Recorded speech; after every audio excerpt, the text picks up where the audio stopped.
ലയലാസ്യ കലാകാന്തി സഖി നിന്റെ രൂപമേന്തി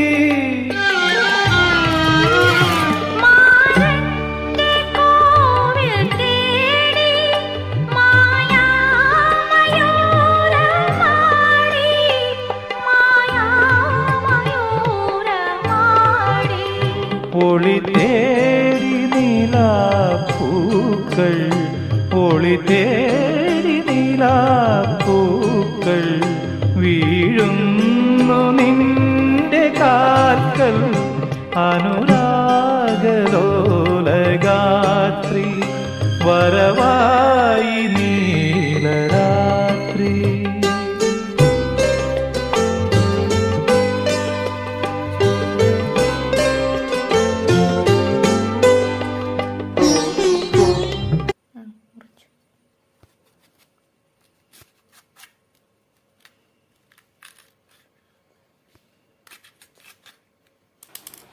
മുളക് ബജിക്ക് വേണ്ടിയിട്ട് 1 കപ്പ് കടലമാവ്, അതിലേക്ക് ഒരു 1/4 സ്പൂണ് പിന്നെ നമ്മുടെ സാധാരണ അരിപ്പൊടി, ഇഞ്ചി വെളുത്തുള്ളി പേസ്റ്റ്, ഉപ്പ്, ഒരു 1/2 സ്പൂണോളം മുളക് പൊടിക്ക് എരിവുള്ളതാണെങ്കിൽ 1/4 സ്പൂൺ ഇട്ടാൽ മതി കേട്ടോ. അപ്പോൾ ഇത്ര ഇട്ടിട്ട് നന്നായിട്ട് ഒന്ന് കുഴച്ചെടുക്കുക. അപ്പോൾ ഒരുപാട് വെള്ളം ലൂസായി പോകരുത്. ഈ മുളക് മുക്കുമ്പോൾ അതിൽ പിടിച്ചിരിക്കുന്ന പരുവത്തിൽ വേണം നമ്മൾ പിന്നെ മുളകിൻ്റെ ബാറ്റർ തയ്യാറാക്കാൻ. എന്നിട്ട് അതിന് ശേഷം നമുക്ക് ബജ്ജിമുളക് എടുക്കുക.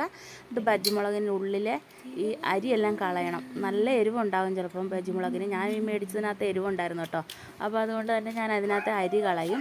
അരി ഇങ്ങനെ നടുവെ കീറിയിട്ട് വിടിയിപ്പിക്കേണ്ട, അതിൻ്റെ അറ്റംവശം വിടിയിപ്പിക്കാതെ ഈ അരിയെല്ലാം കളഞ്ഞു കഴിഞ്ഞിട്ട് നമുക്ക് ഈ ആക്കി വെച്ചിരിക്കുന്ന ബാറ്ററിനകത്ത് മുക്കിയിട്ട് നല്ല എണ്ണയിൽ പൊരിച്ചെടുക്കുക. നല്ല എണ്ണയല്ല കേട്ടോ, സൺഫ്ലവർ ഓയിലോ പാം ഓയിലോ അതിലെങ്കിലും ഓയിലിൽ പൊരിച്ചെടുക്കുകയാണെങ്കിൽ എണ്ണ കുടിച്ചിരിക്കത്തില്ല.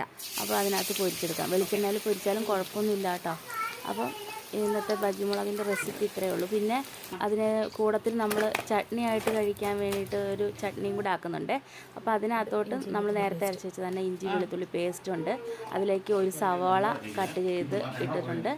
ഇനി അതിലേക്ക് വേണ്ടത് ഒരു അരമുറി തക്കാളി. നിങ്ങൾ എന്തോരം ആണോ ചട്നി ആക്കുന്നത് അതിനനുസരിച്ച് തക്കാളിയൊക്കെ എടുത്തോ കേട്ടോ. അപ്പോൾ ഞാൻ തക്കാളി ഇട്ടിട്ടുണ്ട്. ഇനി അതിലേക്ക് ആവശ്യത്തിന് ഉപ്പിട്ട് കൊടുക്കുക. പിന്നെ വേണ്ടത് വിനാഗിരിയാണ്. ഒരു 1/2 സ്പൂണോളം വിനാഗിരി ഒഴിച്ചാൽ മതി, ഒരുപാടൊന്നും ഒഴിക്കണ്ട. പിന്നെ ഒരു 1/2 സ്പൂണ് പഞ്ചസാരയും കൂടെ ചേർക്കുന്നുണ്ട്. അപ്പോൾ ഇതും കൂടെ ഒഴിച്ചിട്ട് നന്നായിട്ട് അരച്ചെടുത്താൽ മാത്രം മതി. അതിനകത്ത് വേണമെങ്കിൽ കളറിന് തുള്ളി മുളക് പൊടിയും കൂടി ഇടാം. ഇത്രയാണ് ഈ ബജ്ജിമുളകിൻ്റെ ചട്നി.